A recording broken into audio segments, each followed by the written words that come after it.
많이 보셨을 거예요. 네덜란드 태생의 아주 유명한 화가죠. 반 고흐. 이 화가는요, 원래 목사님 가정에서 태어났습니다.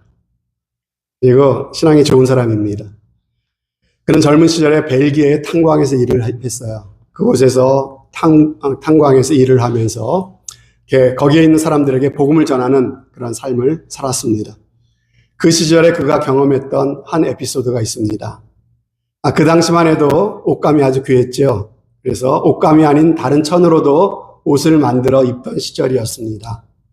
오늘날의 청바지가 유래된 것이 실은 광부들이나 노동자들이 사용했던 천막이라든지 포장으로 쓰던 천 같은 거를 그걸 가지고 만들어 입었던 옷이 바로 청바지의 유래라고 이야기하지 않습니까? 아마 그 시대에도 그랬던 것 같습니다. 여러분, 오늘날 어떤 포장을 할 때 그 포장지 겉면에다가 안에 깨지기 쉬운 그런 물건이 들어있으면은 그 겉면에다가 취급주의, 프레자일이라고 하는 그 글씨를 도장을 찍어 놓지요. 이런 글씨 여러분 많이 보셨을 겁니다. 무슨 말입니까? 깨지기 쉬우니까는 살살 달아라, 조심해서 달아야 된다, 이런 얘기죠. 그런데 이 고흐가 일하고 있었던 탄광에서 어떤 그 광부가 입은 옷을 봤는데 아마 어떤 것 포장했던 천으로 만든 옷이었나 봐요. 등에 프레자일이라고 써 있는 겁니다. 이 글씨를 보는 순간 이 고흐는요, 아하, 그렇구나 라고 하면서 큰 깨달음을 얻게 됐다는 그런 이야기를 전합니다.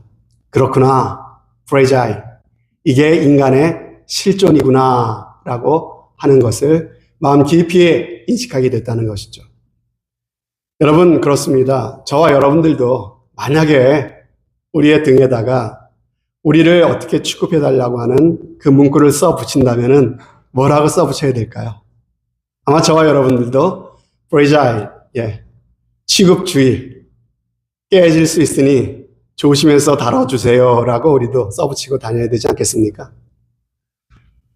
여러분, 이게 제가 하는 말이 아니라 성경이 우리 인간을 그렇게 말씀하고 계세요. 성경은 우리 인간을 뭐라고 말씀하시죠? 질그릇이다, 이렇게 말씀하고 있어요. 질그릇의 특징이 무엇입니까? 툭 하고 건드리면 깨집니다. 이게 질그릇입니다. 여러분, 인간이 때로는 대단한 일을 해내는 것 같습니다.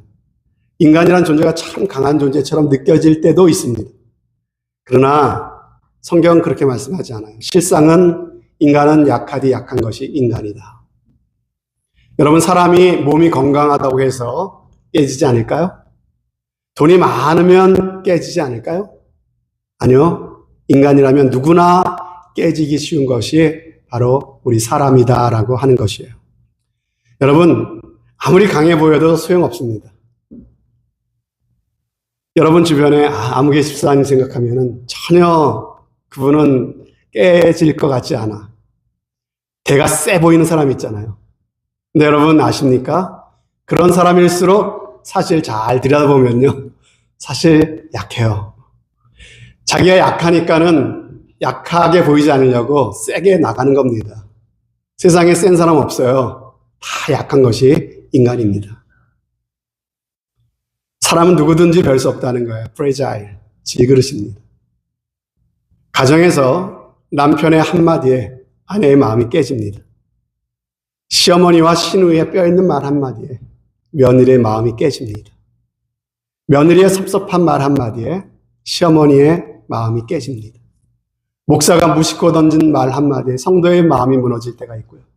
또 친교 시간에 누군가가 했던 무심코 던진 말 한마디에 배려 없는 행동 하나에 우리의 마음이 깨질 때가 있다는 것이죠.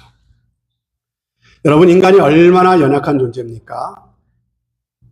조금만 넘쳐도 문제가 되고요. 조금만 모자라도 문제가 됩니다.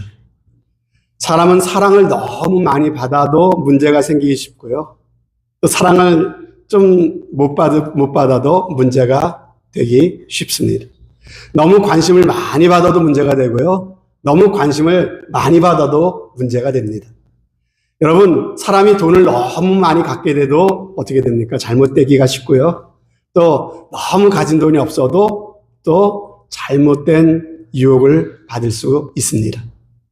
이처럼 너무나도 다루기가 힘들고 깨어지기 쉬운 이것이 바로 우리들의 모습이다. 우리 인간이다. 라고 말씀하고 있는 것이에요. 그런데 오늘 말씀해 보면요. 우리 인간은 질그릇이지만 이런 연약한 인간임을 잘 아시는 분이 계시답니다. 이처럼 깨어지기 쉬운 연약한 인간이기에 하나님은 우리의 체질을 아시고 우리를 다루시는데 가장 자상하게 돌보시고 계신다라고 말씀하십니다.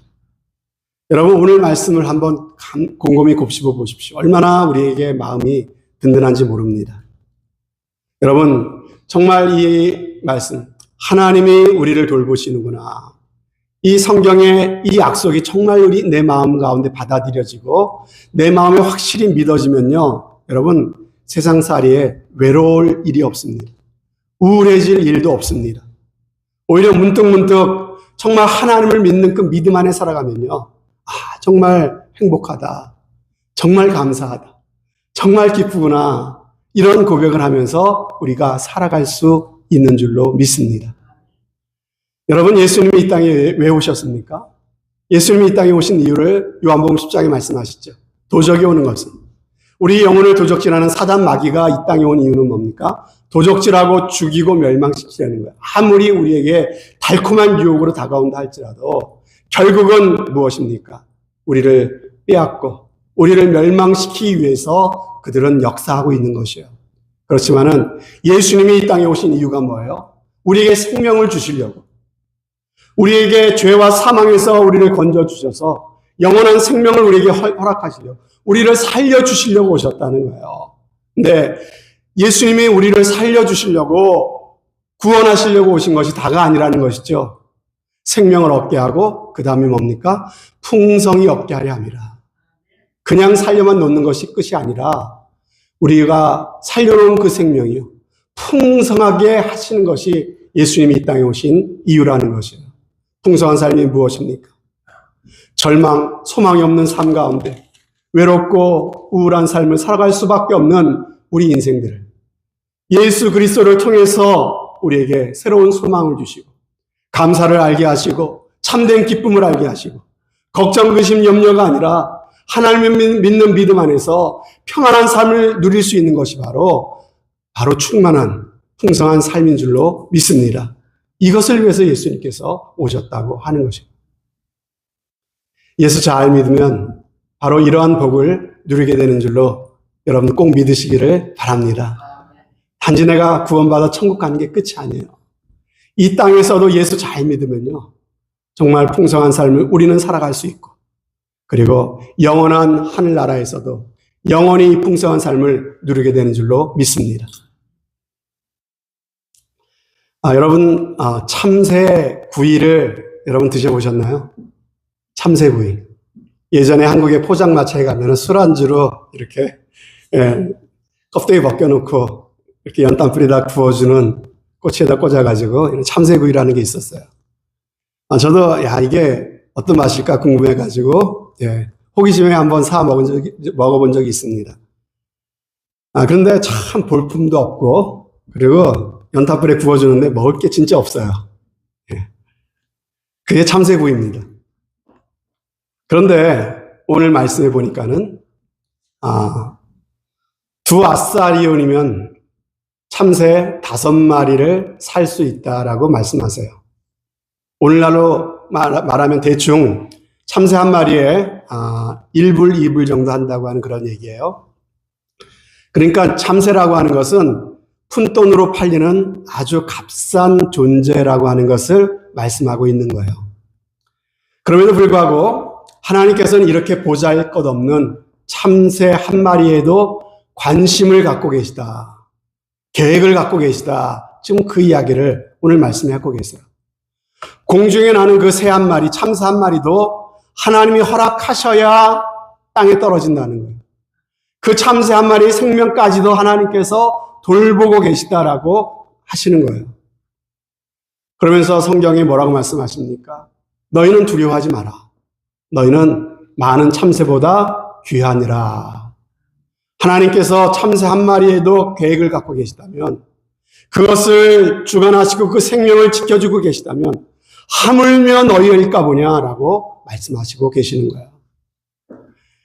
우리는 여기서 우리에게 주신 소중한 메시지를 우리는 발견할 수 있습니다. 하나님이 우리를 보실 때 하나님은 우리를 어떠한 값어치로 보시는지, 하나님은 우리를 어떠한 눈으로 바라보시는지, 하나님은 어떤 관심을 갖고 우리를 바라보시는지, 우리는 이런 내용들을 오늘 말씀을 통해서 깨달을 수가 있다는 것이에요. 다시 말씀드립니다. 오늘 본문에 싸구려의 대명사로 지금 등장하고 있는 것이 바로 참새입니다. 참새. 그런데 오늘 말씀과 같은 이야기를 하고 있는 말씀이 마태복음 10장에 나와요. 마태복음 10장에 보니까는 참새 2마리가 한 아사리온에 팔리지 않느냐 그랬죠. 근데 오늘 말씀에는 뭐라고 말씀하십니까? 참새 5마리가 2아사리온에 팔리는 것이 아니냐. 이렇게 말씀하고 있죠. 여러분, 한번 보세요. 마태복음에는 한 아사리온에 참새 몇 마리? 2마리. 그죠? 한 아사리온 2마리. 그럼 누가복음에 와서 한번 계산해 보세요. 산수입니다. 맞춰보세요. 한 아사리온에 2마리니까는 2아사리온이 되면 몇 마리가 돼야 됩니까? 4마리죠. 어렵지 않죠? 근데 오늘 말씀에는 몇 마리라고 그랬어요? 예, 4마리가 아니라 5마리라고 말씀하고 있어요. 여러분, 이 한 마리가 의미하는 건 뭘까요? 이걸 일컬어서 우리는 덤이라고 말하면 덤. 그죠? 뭔지 아시죠? 1,000원에, 요즘식으로 말하면 1,000원에 2개 하는 붕어빵을 샀는데 2,000원을 내면은 덤으로 하나 더 줘서 5개를 주는 것 같은 것. 바로 그것이 오늘 참새, 그런 싸구려다라고 말씀하고 있는 거예요. 하나님께서는 그런 존재까지도 어떻게 해요? 관심을 갖고 지키시고 돌보신다의 말씀을 하시는 거예요. 그렇다면 여러분, 참새와 비교해서 우리 자신의 가치는 어떻습니까? 여러분은 여러분 자신의 가치를 어떻게 생각하십니까? 제가 어느 글에 보니까는 요즘 우리가 살고 있는 시대는 계량화의 시대라고 말하고 있어요. 계량화의 시대. 그래서 어떤 결혼 정보업체에서 배우자 지수라고 하는 것을 만들었어요. 이 사람이 얼마나 훌륭한 신랑감이고 신부감인지 계량화를 해서 그래서 점수화를 시켰다는 말이에요. 그래서 채점표가 있어요. 100점 만점인데 남자의 경우에는 가장 배점이 높은 게 뭐냐면 직업이 30점 만점. 100점 중에 30점. 그리고 학벌, 그리고 재산, 집안이 각각 20점. 그리고 나머지 10점이 외모예요, 외모. 이게 남자의 그 기준이에요. 그래서 총합이 100점, 만점. 근데 여자의 경우는 달라요. 남자의 경우는 직업이 30점으로 제일 배점이 높았는데 여자의 경우에는 어느 것이 가장 배점이 높을까요? 외모예요, 외모. 외모가 30점. 그리고 나머지 그 학벌, 재산, 집안이 20점. 가장 배점이 낮은 게 재산이에요. 여자는. 그러니까 무슨 얘기예요? 남자에게 있어서 가장 중요한 것은 직업과 가진 것. 이게 남자에겐 가장 중요한 거고 여자에게 가장 중요하게 보는 건 뭡니까? 외모, 그리고 머리가 얼마나 좋냐. 뭐 이걸 중요하게 본다는 것이죠.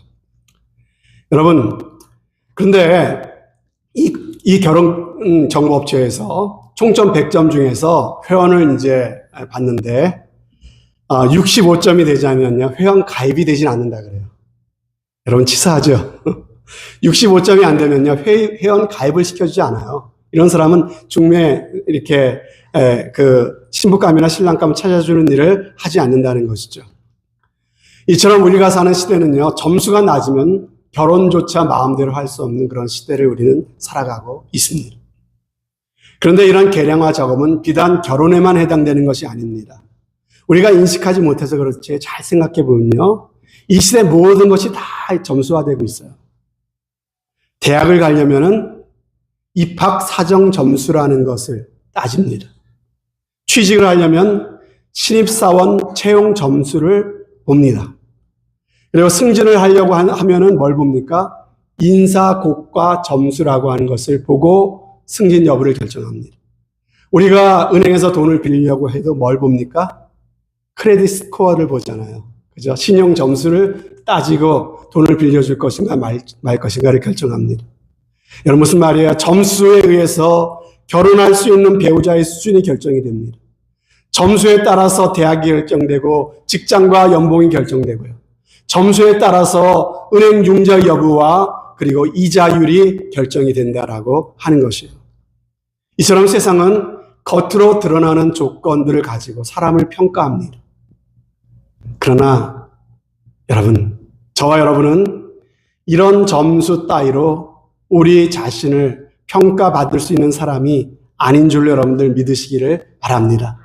세상은 점수를 가지고 우리를 평가하지만 하나님은 이것과는 전혀 다른 기준으로 우리를 바라보시고 우리를 평가하시고 우리를 대해 주신다고 성경은 우리에게 말씀하고 계신 것이에요.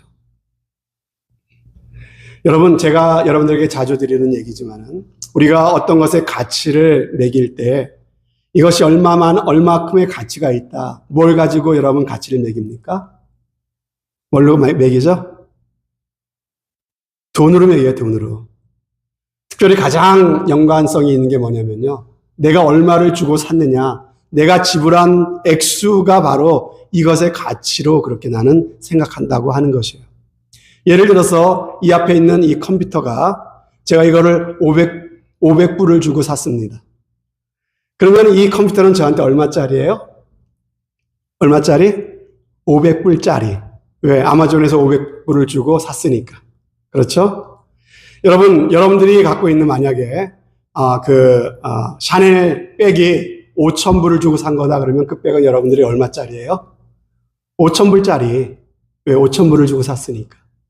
여러분이 타고 다니시는 차가 6만 불을 주고 산 것이다라고 하면 얼마짜리?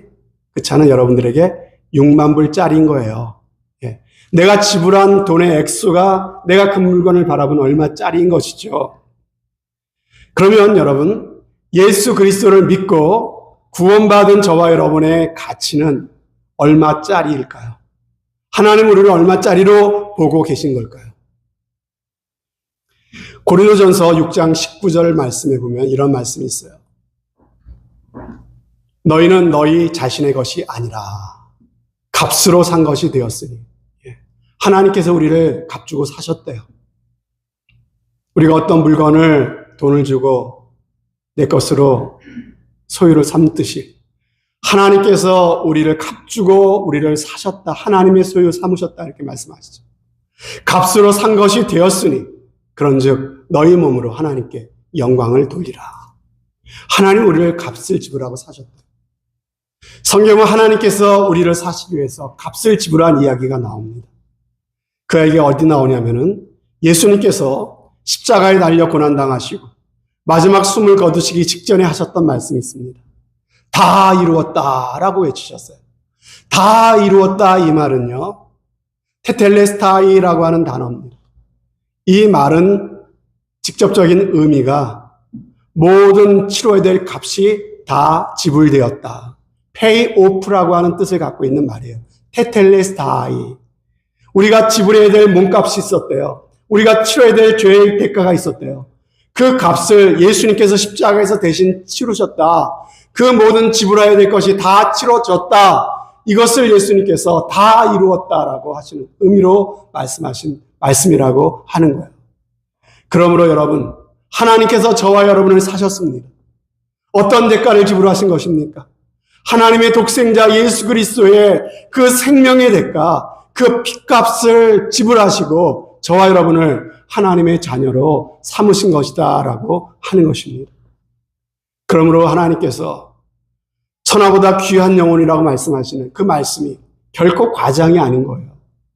우리 한 영혼 한 영혼을 바라보실 때 예수 그리스도를 통해서 하나님께서 구속하시고 하나님의 자녀 삼아주신 저와 여러분을 바라보실 때 한 영혼이 천하보다 귀하다고 하나님 말씀하신 것이 결코 립 서비스가 아닌 것입니다. 아들을 버리시면서까지 독생자 예수 그리스도의 생명의 대가로 하나님의 소유로 삼아주신 그 존재가 바로 저와 여러분들이라고 하는 것입니다. 그러므로 적어도 하나님이 보실 때 저와 여러분은 얼마짜리일까요? 얼마짜리입니까? 500불짜리. 마찬가지로 하나님께서 우리를 보실 때 아들의 핏값으로 사셨기 때문에 저와 여러분은 예수님 짤인 줄로 믿습니다. 하나님의 독생자의 생명의 가치만큼 우리를 치르시고 샀기 때문에 하나님께서 우리를 천하를 주고도 바꿀 수 없는 소중한 존재라고 하십니다.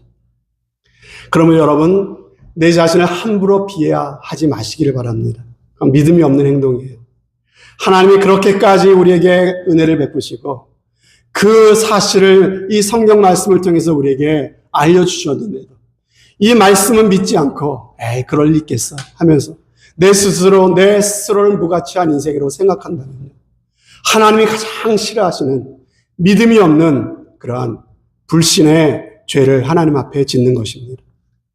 여러분, 세상적인 기준으로 따질 때 아무리 숫자가 모자란다 할지라도 자신을 비하하지 마십시오. 자신을 무시하지 마십시오. 내가 아무리 나이가 들고 몸이 아파서 내가 점점 할 수 있는 일들이 없어져 간다 할지라도 나라는 존재는 무시할 수 있는 존재가 아니라는 것이에요. 하나님 보시기에 가장 소중한 존재라고 하는 것입니다. 왜 그렇습니까? 하나님은 나를 나 그대로 보시지 않으세요. 나를 예수 그리스도를 통해서 나를 보십니다. 예수 그리스도를 통해서 보시기 때문에 우리를 귀하게 보시는 거예요. 여러분, 그래서 내 있는 모습 그대로를 하나님께서는 보배롭고 존귀하다고 하시며 나를 사랑하신다고 말씀하시는 것입니다. 이 사실이 여러분 마음 가득히 믿어지는 귀한 은혜가 있으시기를 주님의 이름으로 축복합니다. 어떤 아이가 엄마랑 단어 받아쓰기 공부를 하고 있었어요. 근데 자꾸만 틀려요. 짜증이 났나 봐요. 근데 밖에 창문 밖을 보니까는 참새들이 가지에 앉아서 놀고 있어, 짹짹거리면서. 아이가 말했습니다. 엄마, 참새는 참 좋겠다 그랬어요. 그랬더니 엄마가 왜? 물었습니다. 그랬더니 아이가 말합니다. 참새는 이렇게 여러 단어 공부할 필요가 없잖아. 짹짹 하는 것만 알면 되잖아. 이렇게 얘기를 했다는 거죠. 예, 여러분, 오늘 말씀에 의하면 짹짹 소리밖에 할 줄 모르는 참새조차도 하나님이 먹이신답니다. 하나님이 입혀 주신답니다. 그러므로 여러분, 좋은 학교 나오지 못했을지라도, 공부 많이 못했을지라도 기죽지 마십시오. 여러분, 참새에 비하면 공작새가 얼마나 화려하고 예쁩니까? 예쁜 깃털을 자랑하죠. 참새는 자랑할 만한 깃털이 없어요. 그러므로 여러분, 그런 참새까지도 귀하게 여기신다면, 여러분, 내가 잘생기지 못했을지라도, 예쁘지 않을지라도 여러분 결코 기죽지 마시기를 바랍니다. 여러분, 참새에 비하면 독수리는 날카로운 발톱이 있죠. 힘센 부리가 있지 않습니까? 그러나 참새는 그런 것조차 없습니다. 그러므로 여러분, 힘없다고, 돈 없다고 기죽지 마시기를 바랍니다. 하나님은 그 보잘것없는 참새에게도 낮에는 먹을 것을 주시고 밤이 되면 보금자리를 허락해 주십니다. 하나님이 돌봐주십니다. 하나님이 책임져 주십니다. 하나님께서 그 작은 생명조차도 아끼고 사랑해 주신답니다. 그러면서 하나님 말씀하시죠. 하물며 너희일까 보냐. 하물며 그 아들 예수 그리스도의 생명을 주고 사신 그분의 자녀된 저와 여러분들을 하나님이 얼마나 더 아끼고 사랑해 주시겠느냐라고 하시는 말씀인 것입니다. 사랑하는 성도 여러분, 간혹 보면 내가 나를 볼 때 내 자신이 마음에 안 들 때도 있습니다. 그죠? 어떤 거는 도저히 용납이 안 되는 것도 있을 수 있어요. 그런데 이상하죠. 나조차 나를 사랑하지 못하겠는데 하나님은 이런 나조차 사랑하신다고 말씀하십니다. 내가 아무에게도 인정받지 못하는 존재라 할지라도 누가 뭐래도 너는 나의 아들이다. 나의 딸이다. 그러면서 스바냐 3장에 보면 아주 기가 막힌 말씀하세요. 내가 너로 인하여 기쁨을 이기지 못하겠구나. 너무 기뻐서 너 때문에 내가 너무 좋아서 내가 이 기쁨을 내가 감당을 못하겠다. 이런 얘기를 하나님 하고 계세요. 여러분, 그렇게 말씀하신 하나님이 어떤 분이라고요? 참새 한마디로 돌보신 하나님. 그 하나님이 하물며 너일까 보냐. 우리를 지켜주시겠다고 말씀하십니다. 그 하나님은 결코 우리를 떠나지 않으시고 우리를 버리지 않으신답니다. 그 하나님은 졸지도 아니하시고 주무시도 아니하신답니다. 그 하나님은 결코 실수하지 않으시고 실패하지 않으시는 분이시랍니다. 그리고 세상 끝날까지 나와 함께 하시는 분이시랍니다.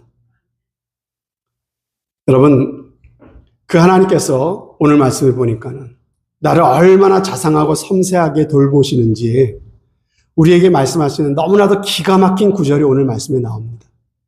7절에 나오죠. 7절에 뭐라고 되어 있습니까? 너희에게는 심지어 머리털까지도 다 세신 바 되었나니. 이런 말씀하세요. 여러분, 여러분의 머리털을 세본 적 있으세요? 저는 비교적 여러분들보다 머리카락 숫자가 적은 편입니다. 그런데도 저는 제 머리카락이 몇 개인지 도무지 알 수가 없습니다. 왜 그렇습니까? 매일 수십 개씩 빠지고 새로 나는 머리카락이 오늘 몇 개인지 도무지 알 수 있는 길이 없어요. 그런데 하나님께서는 아신대요. 내 머리카락 숫자까지도 하나님이 헤아리고 계시다. 여러분, 이렇게 이야기하면은 어떤 분은 그래요. 하나님 참 할 일도 없으시다. 아니, 할 일이 그렇게 없어서 우리 머리카락까지 세고 계신가? 여러분, 그 얘기가 아니잖아요. 하나님이 심지어 우리 머리카락까지 세신다라고 하시는 말씀의 의미가 무슨 뜻일까요? 그만큼 하나님께서 우리에게 관심과 애정을 갖고 계신다라는 기가 막힌 표현 아닙니까? 정말 하나님이 우리의 머리카락 숫자까지 아실 정도로 우리의 모든 것을 속속들이 알고 계시다는 거예요. 왜? 우리에게 관심이 있으니까. 우리를 사랑하시니까. 그래서 우리의 모든 것을 알고 계시고 우리 머리카락 숫자까지 헤아리고 계시다고 말씀하시는 거죠. 사랑하는 여러분, 그 하나님을 마음을 열고 믿으십시오. 그 하나님을 여러분 마음을 열고 정말 마음 깊이 받아들이십시오. 그러면 우리가 이 땅에서 어떤 힘들고 어려운 일을 당할 때 내가 결코 혼자가 아니구나, 이런 담대함을 가질 수 있을 줄로 믿습니다. 우리는 결코 이 세상에서 버림받지 않습니다. 나 홀로 버려둠을 당하지 않습니다. 우리는 어떤 일을 당해도 결코 잘못되지 않습니다. 망하지 않습니다. 왜? 하나님이 나를 지켜주시기 때문에, 하나님이 나의 아버지가 되시기 때문에 그렇습니다. 내가 너와 세상 끝날까지 함께 있으리라 약속하신 그 하나님이 계시기 때문에 그렇습니다. 그 하나님을 믿는다면 우리의 미래, 우리의 실패를 걱정하거나 불안해할 필요가 없는 줄로 믿습니다. 그래서 오늘 말씀하시죠. 참새도 돌본다고 말씀하시면서 하물며 너희일까 보냐, 두려워하지 말라, 이렇게 말씀하고 계십니다. 여러분, 요즘 여러분을 두렵게 하는 게 뭡니까? 무엇을 먹을까? 무엇을 입을까? 염려하지 말라고 하십니다. 여러분의 미래가 어떻게 될까? 걱정하지 말라고 말씀하십니다. 참새조차도 하나님 돌보시고 먹이시는데 너희일까 보냐, 하나님께 맡기시는 여러분들 꼭 되시기를 주님의 이름으로 축복합니다. 아멘. 제가 한 달 전쯤에 저희 한나가 이제 방학을 해서 샌디에고에 이제 픽업을 해달라 그래서 갔습니다. 기숙사에서 짐을 다 싣고 와야 되는데 차도 조그만데 엄마랑 동생 예지도 같이 다 갔습니다. 다 실을 수 있다 그래서 갔어요. 일단 갔어요. 근데 짐이 생각보다 많아갖고 어떻게 꾸겨 넣어서 겨우 다 실었습니다. 근데 샌디에고까지 갔는데 또 정말 급한 또 한국장은 좀 봐야 되잖아요. 그래서 근데 장을 보면 도무지 넣을 데가 없는 거예요. 근데 보니까 애들 발밑에다 놔도 되겠니? 애들한테 물어봤더니 노래요. 그러면 이제 그에 발 얹고 간다고 해서 발밑에까지 꽉꽉 채워 넣을 수 있을 만큼 한국장을 봐서 채워 넣습니다. 그리고 이제 집에 돌아오는데 한나가 줄리앙을 가보고 싶다는 거예요, 갑자기. 제가 철저한 계획형인데 그때 좀 마음이 흔들렸습니다. 그래서 운전대를 줄리앙으로 틀었습니다. 그러니까 아이들 막 좋아하죠. 그래서 줄리앙에 가서 맛있는 애플 파이도 사 먹고, 좋은 시간을 갖고, 그리고 이제 브롤리 쪽으로 내려와서 이렇게 왔습니다. 차는 무겁죠. 도로는 뜨겁죠. 막 달리다 보니까 갑자기 차가 드르륵 하더니 채널이 휙휙 돌아가는 거예요. 그래서 얼른 차를 이제 길 옆으로 대고 보니까는 다행히 뒷바퀴가 완전히 터져버렸습니다. 예, 완전히 터져버렸어요. 그래서, 이걸 어떡하지? 예. 그래서 트리플 A에다가 전화를 했습니다. 그래서 토잉을 해달라고 하면서 이것저것 알아보는데, 그때 시간이 이미 저녁 7시가 돼가지고, 예, 타이어 수리를 할 수 있는 가게가 없어요. 다 문을 닫았어요. 근데 알아보니까는 엘센트로에 있는 한 샵이 밤에도 한다고 하는 그것을 알려주더라고요. 근데 엘센트로까지 토잉을 해서 가려면은 무료로 커버되는 게 8마일까지인데, 엘센트로까지 제가 이제 그 웨스트모or랜드 가기 전에 그 86번 도로에서 그렇게 됐거든요. 엘센트로까지 가는 걸 이렇게 대충 이렇게 비용을 물어보니까 한 300~400불 정도는 토잉비로 내야 되는 상황이에요.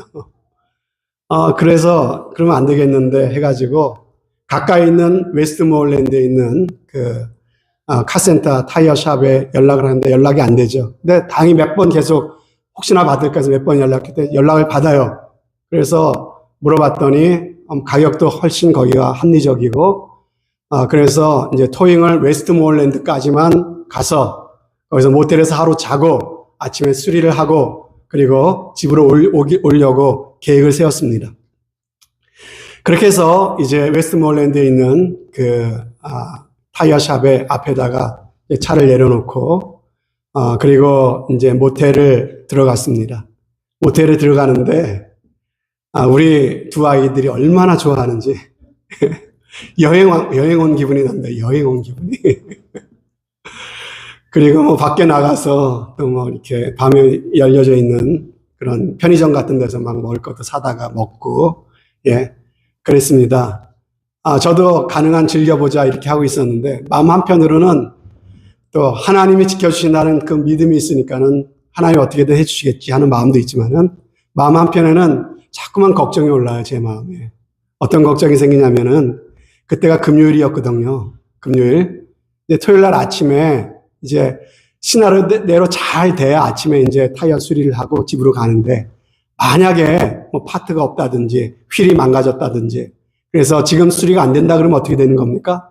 아니 토요일 날 어떻게 해요? 교회 와야 되잖아요. 주일 준비는 어떻게 하냐고요. 예? 저를 여기서부터 100마일이 넘는데 100마일 되는데 어떻게 합니까? 뭐 여러 가지 생각이 드는 거죠. 그리고 차 안에 뭐가 있어요? 장 본 거 있잖아요. 음식 있잖아요. 이 더운데 이거 상하는 거 아닌가 이런 생각도 들고, 또 하필 제 차가 트렁크가 안 잠겨요. 모르는 동네에 카센터 앞에 세워놨는데 혹시 누가 집에 잔뜩 실어놓은 짐들 도둑질이 가면 어떡해. 이런 생각 저런 생각 계속 마음에 드는 거예요. 한편으로는 하나님 지켜주시겠지. 마음이 좀 편해지다가도 마음 한편에는 또 이런 생각 저런 생각 때문에 또 걱정이 되고, 밤에 잠을 자는데 잤다 깼다 자는 둥 마는 둥 하는데 옆에 보니까 우리 집사람은 아주 드르릉 꿀잠을 자고 있고 아이들도 너무 단잠을 자고 있어요. 아침에 일어나서 이제 그 블랙퍼스트를 모텔에서 주는데 그거를 이제 먹는데, 또 우리 아이들이 얼마나 그걸 또 맛있게 먹는지 너무 그러면서 너무 행복해하는 거예요. 막 완전 여행이라 생각지 못한 여행이라면서 너무 좋아하는 거예요. 야 정말 철도 없다 마음속으로. 그러면서 물어봤죠 아이들한테. 얘들아 너희 어제 저녁 같은 일을 너 혼자 운전하다가 당했다면 어떻게 할래? 이렇게 물어봤어요. 그랬더니 1초도 안 걸려서 아빠한테 전화하지 그러는 거예요. 아빠한테 전화하지. 애들은 걱정할 게 없는 거예요. 왜요? 아빠가 있으니까. 예? 아빠가 다 알아서 하니까. 예? 아빠랑 같이 있으니까 걱정할 게 없는 거예요. 저는 생각해 봤어요. 나도 아빠가 있는데, 내 영혼의 아버지 하나님이 나와 함께 하시면 나는 아는데, 나는 믿는데, 내가 그래도 목사인데 그런데 왜 온전한 평안을 누리지 못했을까 생각이 드는 거죠.